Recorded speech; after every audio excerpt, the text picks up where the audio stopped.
एक बार फिर से आप लोगों का स्वागत है आर्यन ब्लॉग्स में। दोस्तों आज हमारे गांव में बारिश हुई थी और कल भी हुई थी, तो आइए चलते हैं अपने ब्लॉग की तरफ। आज से दोस्तों स्कूल खुल गया है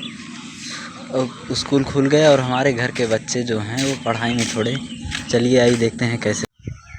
दोस्तों तो कल इनके बारे में हमने बताया था, इनका नाम है आरुषि यादव। तो ये सुनाएंगे आज हमें ABCD। चलो सुनाओ जी।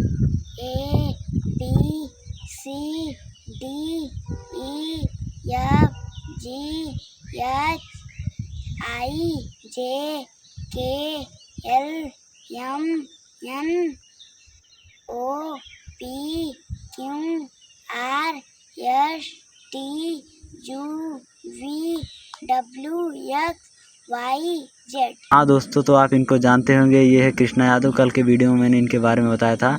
तो ये क्लास 4 के स्टूडेंट हैं। अब ये हमें 18 का पहाड़ा सुनाएंगे। सुनाओ जी।